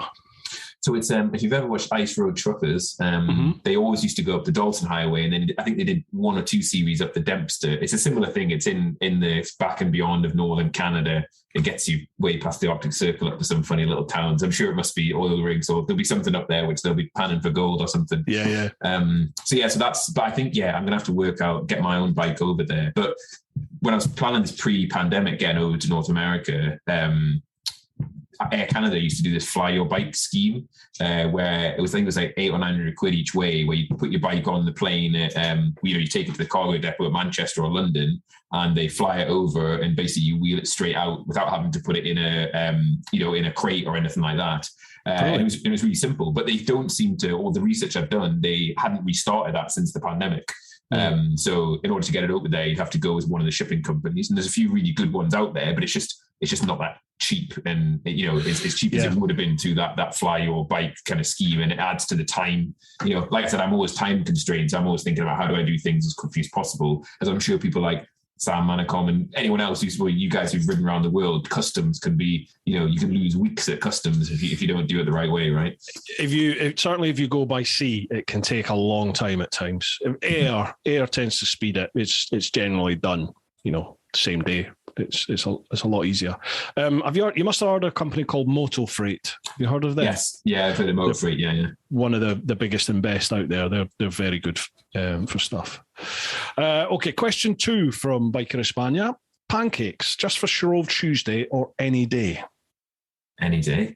Absolutely. 100%. Any day I've got time to make them. I guess we're talking, because I'm a fan of the old little Scotch pancakes as well, to be honest. Mm-hmm. Sometimes just pick some of them up in the supermarket. Bannocks. I do love a pancake. And actually, so both my kids have got allergies, so they can't have eggs or milk. So we managed to find these vegan pancakes, which I thought were going to be horrific, as most sort of, allergy-friendly food is. They're actually pretty nice, to be honest, and found this sort of vegan, equivalent of Nutella to slap on them. Really tasty, yeah. So, I was going to say, what's your top topping for a pancake? As much chocolatey stuff as possible, and a bit of however much you can kind of fit in, So, what about you? What's your favourite? I would say chocolate. I like chocolate and squeeze a bit of orange on it. Yeah, chocolate orange, beautiful, nice. Perfect. Peanut butter. If you can put peanut butter on it without destroying the pancake, that can be nice, with some banana, peanut butter and banana on a pancake. Lush. I can't think why I'm like 20 and a half stone, Gordon. I can't figure it out. I've got absolutely no idea why that is. Right, next one. Pete English. Hi guys, hope you're both fit and well. Question: would you rather have £10,000 or 500,000 pennies? How much is 500,000 pennies? What's that? Is that 50 grand? 2 zeros off. No. It'd be that's 5 grand. Yeah, 5 grand, isn't it? 500,000 pennies. Where would you keep 500,000 pennies then? Is that right? Is it $5,000? Yeah, I think so. Yeah, but I'm thinking, where would you? Does he mean physically $500,000? Because that'd be times, was it 0.01? I can't believe I'm doing this. And what? Hang on, I haven't done that right. 10,000. Oh, $500,000. That's why. Frother. Yeah, $5,000. It's $5,000. Can't believe I had to do that. I've got a maths degree, and I had to use a calculator. Jesus Christ. Yeah. No, it's not that. I wish it was. So £10,000 or £500,000. What would you rather have? £10,000. Quite a lot of fun with £500,000 there. Keep you entertained. Keep the kids entertained. Count that. Yeah, it would, but it's $10,000. $10,000 will keep me entertained. $10,000 will keep the kids in. In fact, I'd have $5,000 to keep me entertained, and the kids can have $5,000. There you go. There's $10,000. Exactly. You have your £500,000, Gordon. You sit and count them. It's all right. I'll give my kids $5,000 and I'll have $5,000. Cheers. Next one, Brett Cunningham. My stepdaughter is autistic. Well done. Cheers, Brett. Thanks for your comment, mate. Last one from Patreon. Eddie Goldspink. Hello, Bruce and Gordon. A great charity and a great adventure. My question is, what memorable moments do you have from meeting any Indigenous peoples on your travels? Ooh. Okay, so locals. Well, you've got your what was he, an axe murderer? Yeah, right? I've got the axe murderer. Although he wasn't Indigenous, he was German. He was a German hiding in the Norwegian forest. So that's probably why it wasn't. I mean, overall, I've had nothing but met some of the most fabulous people I think I've ever met when I've been on my travels. And lucky enough, in Norway, I was taken in by several different sort of biker kind of clubs, and take me in to kind of stay with their families and stuff, and just being amazingly hospitable, especially when I'm just a stranger to them. It is an overly friendly place, Norway, isn't it? It just struck me how friendly everybody was. Yeah, sorry, go on. And people just plying you with beer and sort of local meats and all this sort of thing. So it's kind of fantastic. And I had the same in Iceland. Actually, I met an Icelandic couple on the ferry going over, and they invited me to go and stay with them. They lived in Reykjavik, and again, they made me some kind of Icelandic local food. I got plied with Icelandic beer. They gave me nice kind of fresh bedroom and shower to use and all this sort of thing. And it's just it makes me feel a little bit bad though, because I don't know how I would kind of feel if I just met someone on a ferry and some random bikers and sort of just invited them back to my house. But I don't know. I don't know if it's a cultural thing, but it's just I've had nothing but really nice encounters apart from the axe murder.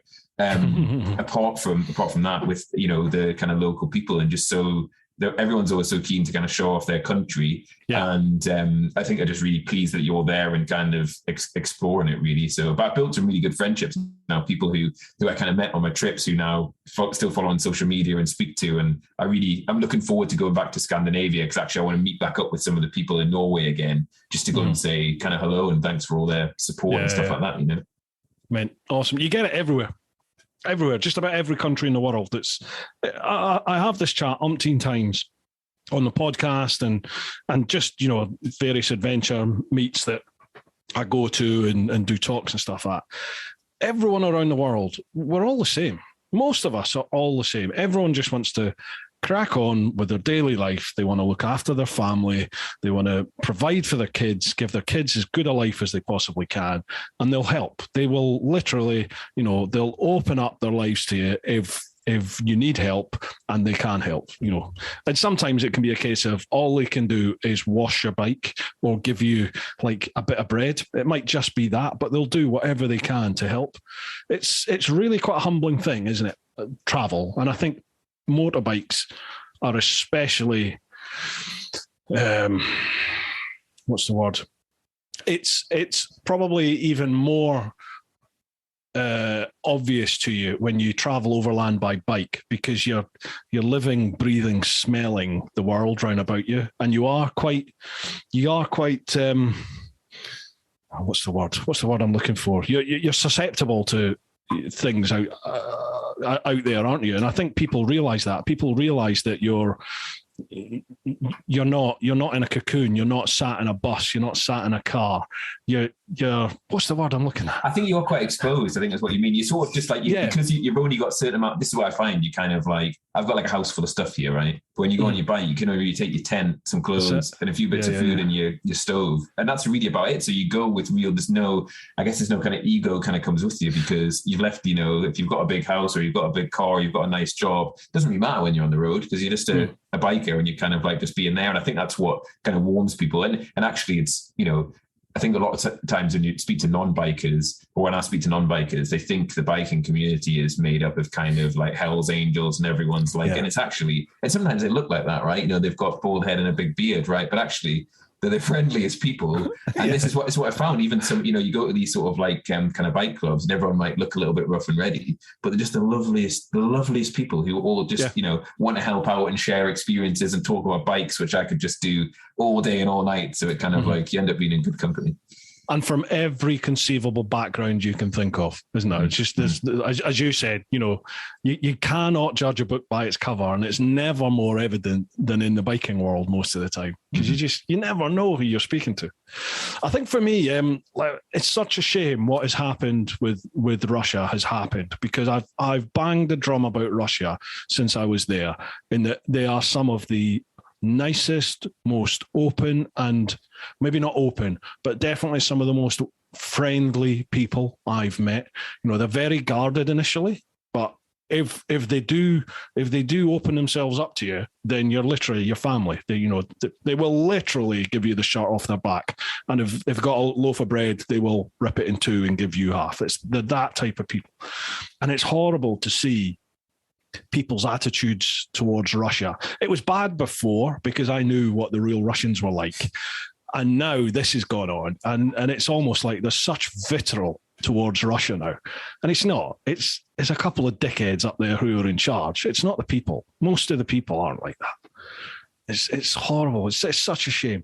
Well, one of my most memorable things was in Russia, where I remember meeting a chap at a petrol station. I'd come away from Novosibirsk, so that's right bang in the middle of Russia, Novosibirsk, and I was heading east. So I'm going through Siberia. I was in the middle of nowhere, stopped for some fuel, and a chap came over to chat in Russian. I couldn't speak Russian, he couldn't speak English. We did the old, pointing, and I was showing him the map on the back of my lid and all this sort of stuff. And he sort of did the universal eat thing, like this, pointing at his belly. So I was like, point at the shop, the garage shop. I just pick, a bottle of juice up and chocolate bar, and that would do. Because when I was sort of living wild, I didn't really eat too much, believe it or not. Didn't eat too much during the day. I'd wait till I got to civilization and then, gorge myself. So he was like, no, like follow type of thing. So I followed him, and I literally ended up off of the main road into like some woods almost, in a little wooden shack, with a chimney and the smoke coming out of it, that sort of deal. And I followed him in, and his other half, his missus, is literally there at the fire cooking stuff. And she just sort of looked at me and smiled and looked at him. They said something, and the next thing, she's getting the bowl out with borscht, which is like their stew, and the vodka comes out, and there's a big thing in Russia with vodka. You get like these, oh God, what were they again? Are they like pickled vegetables? You get these like vinegary, pickly vegetable things like cabbage and onions and all sorts of stuff that come with it. And you're supposed to eat one of them and then skål of vodka. And, you eat another one and skål of vodka. So you get paralytic over there. But it's just part of being social. And I literally ended up sleeping the night in their little hut with this couple. And I often wondered to myself, is like, did he mean for me to come back to his house? And what the hell did his missus think when this stinking Scottish bald guy turns up in a minking leather like biking outfit? I must have stunk, because I'd been like wild for a while by this point.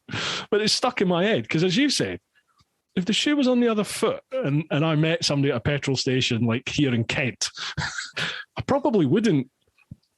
I wouldn't know, because I've got my missus, but I'd like to think now, if I was single, I would have turned around and gone, yeah, come back to come back and stay, it's no problem.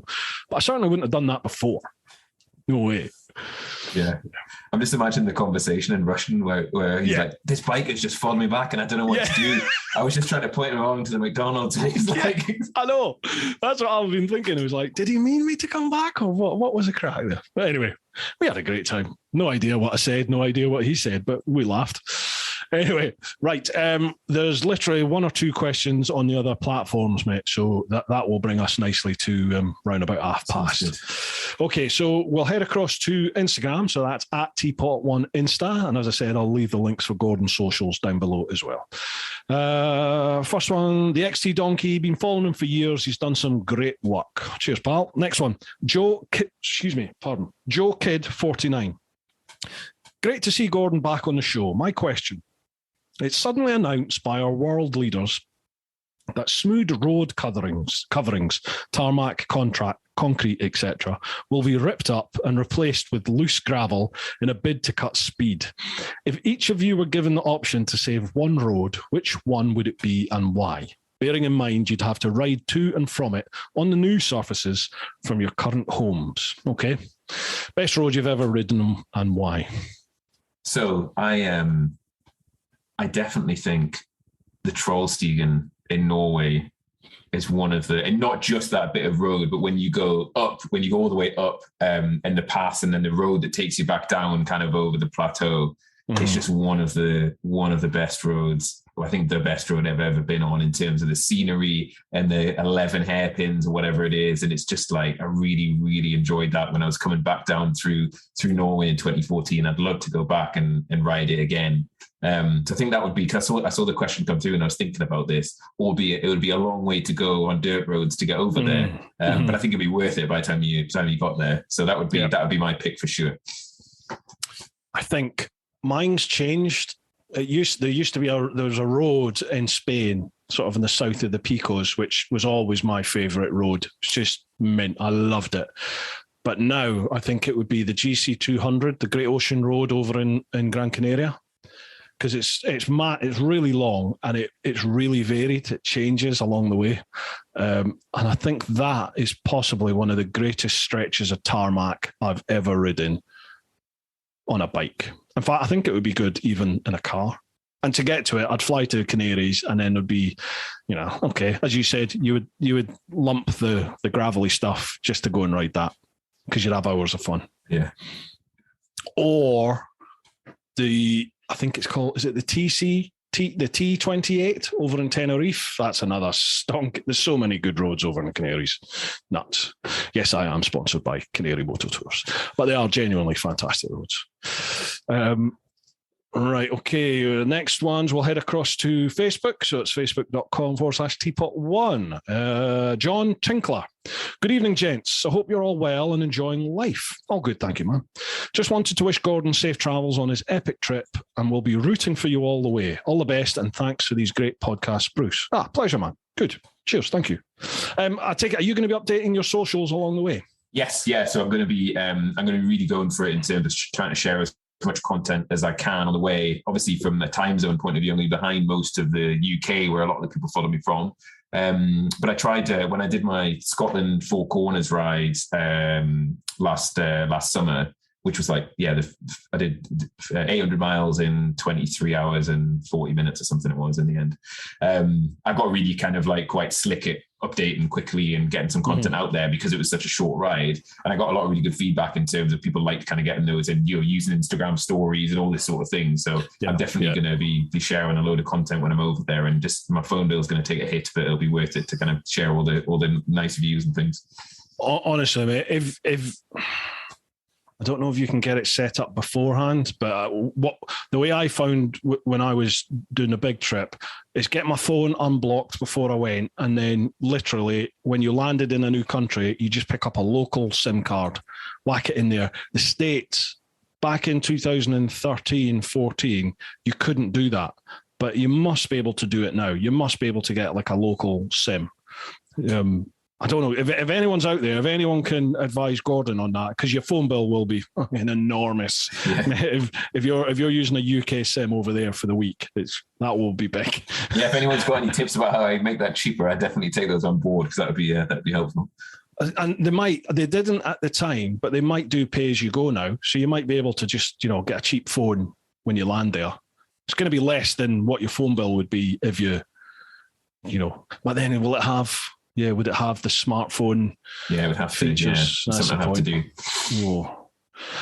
Well, if you want, I can put a little plea out on my socials as well if you want, and see.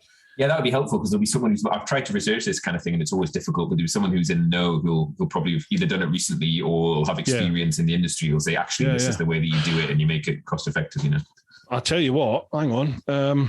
Sorry, mate, I'll be 2 tickies. Justin, Geek and Cycle, you live over there, mate. That might be some way you could really help Gordon. If you wouldn't mind either messaging me or Gordon and just let us know what options are available over there for, is it possible for somebody to land in the States? Where's it you're landing? Anchorage? Anchorage, yeah. Yeah. Is it possible to just land there, pick up a local SIM card and whack it in any phone and use it? Because it never used to be, but I wonder if it is now. Might be able to sort something out. Hopefully, you never know. That's what this is all about, Gordon. This is what they see. Contacts. Last one, the Inspired Rider. Firstly, wishing Gordon every success and safe travels with the Alaska ride. Hope you absolutely smash your fundraising target, buddy. Now you've temporarily converted to almost the best bike in the world.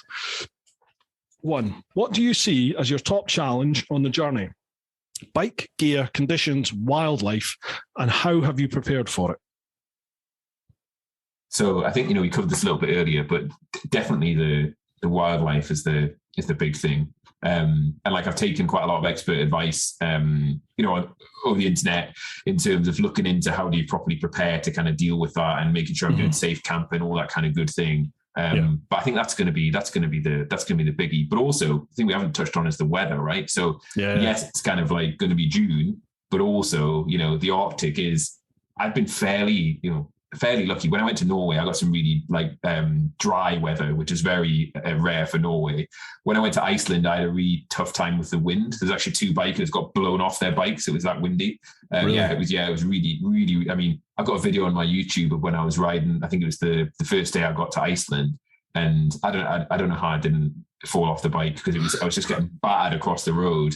So the weather can get really difficult up there. And my buddy over in Alaska, Ethan, he sent me a video last night of it was snowing yesterday in Anchorage. In the weather, even in June, July, the weather can turn, all of a sudden in terms of being really bad, whether it's snow, whether it's wind, whether it's rain. And when you're up there and exposed, that's another thing. And, fingers crossed, I'll get another, fairly sort of okay kind of crossing, but you never know, especially the mountain ranges that you go over. It can be sunny on one side and you go up and over and come over the other side and it can be snowing or torrential rain or, really bad winds. So that's going to be another kind of tricky thing, especially on the kind of gravel roads, You'll do it, mate. You'll do it.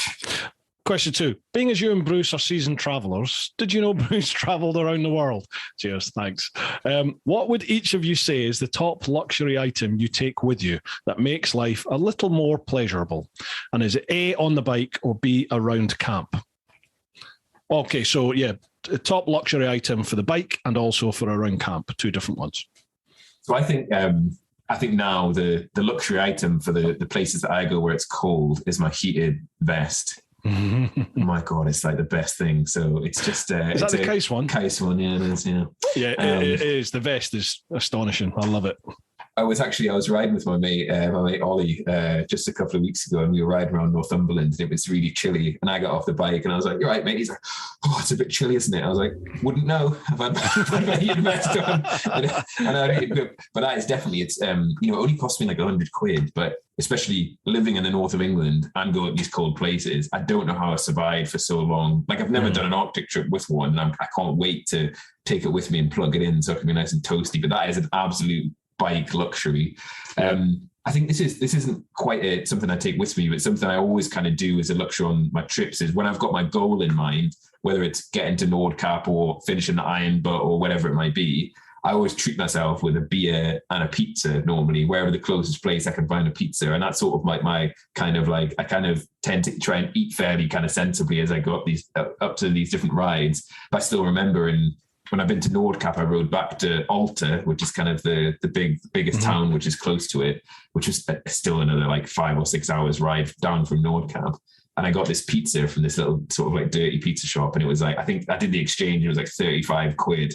Oh, God, it was worth it though. It was worth it for this sort of like 10-inch, just like greasy pizza and a nice beer as a sort of like a treat for kind of achieving my goal. So I always keep those back until I've actually, finished whatever the challenge is. Did you stay at a campsite in Alta next to a big lake?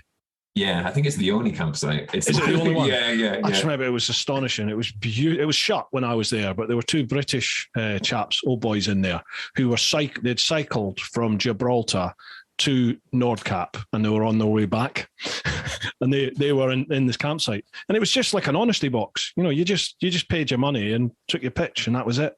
And they kept like the laundry facilities and everything running. There's nobody there, but they were there for you to use if you wanted. It was just, I just remember I'd been up to Nordkap and it was freezing when I was up there, and yet this place on the banks of this lake in the evening with the sun coming down, setting, it was just gorgeous. Oh, no, it's beautiful. Yeah, beautiful with how just sort of quiet and picturesque, and you've got all the kind of mountains in the background. I met a couple of Dutch guys up there actually, and I remember I was looking through my photos recently, and I took a photo with them for some reason, and I don't know, they were just 2 other bikers. They were in Africa. They were sharing an Africa Twin actually, and I always wondered whatever happened, because they were heading back. They were heading up to Norway as I was kind of coming back the other way. But we had this kind of like, they had a bit of English as the Dutch tend to, but it was still a fairly kind of broken conversation. But yeah, I just got this photo of two random Dutch guys just sitting on my computer, which whether I ever speak to them again, I don't know.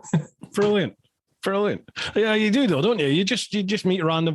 I've had people who have actually I met on my trip, and then we kept in touch off and on through various different social media messages, and then I'll get a message from them going, either I'm coming to the UK or I'm in the UK. Do you fancy meeting up? And it's just like, well, yeah, definitely do it. So I've had people turn up at the house, they come and spent the night here. It's been great. I had another one with the guy the first time I tried to get to Nordkap in 2011 when I crashed my bike in Sweden. I was staying in a place in southwest Sweden near Malmo.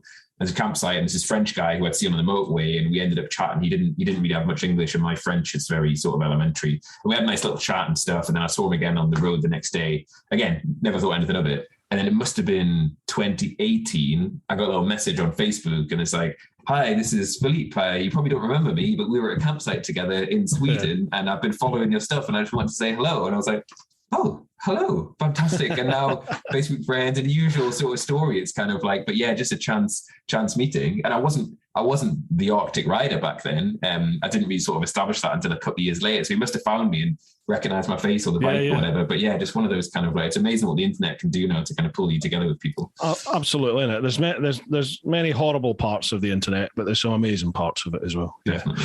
Right, for me, I'll try and be as quick as I can. On the bike, best luxury on the bike. Do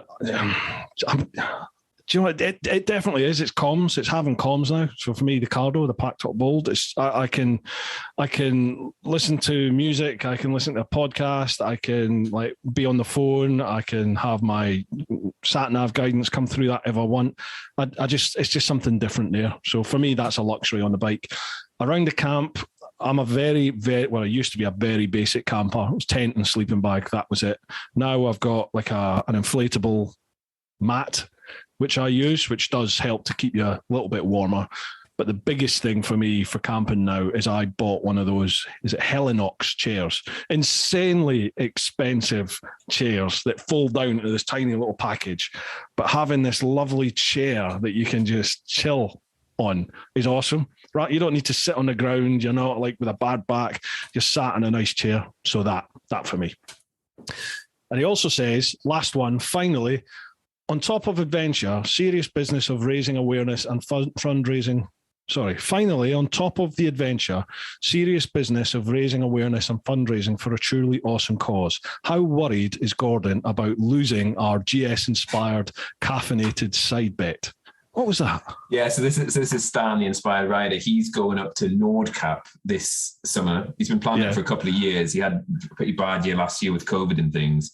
And we sort of got a bet to see who can get the most northern cup of coffee this year. And I think if there's a coffee shop at Deadhorse I've won then. As long as it's open. There we go, Stan. Well, this is it. This is it. It's not like you're going to be up there for a day or two, is it? It sounds like you're getting up there, getting a picture and going. So, get an espresso, head back down. But there's stores and stuff there. Yeah. What a store. Yeah. So that's who can get the most northern cup of coffee. So we'll see this year who wins that bet. You're going to have to go some to beat Dead Horse. That's all I'm saying. Gordon, awesome, mate. That's all the questions. I've taken you about 10 minutes over there. I do apologise.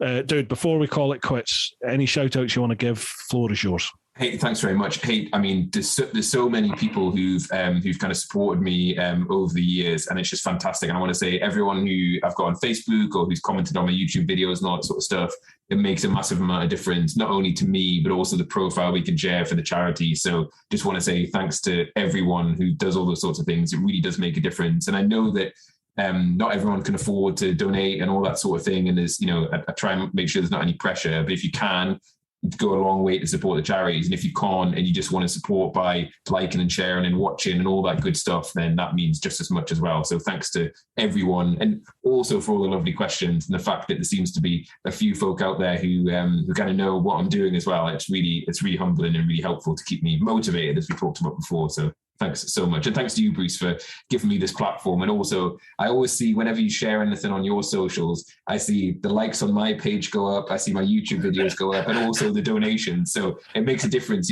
So anyone who's got a platform, that sharing, it really does help as well. So thank you.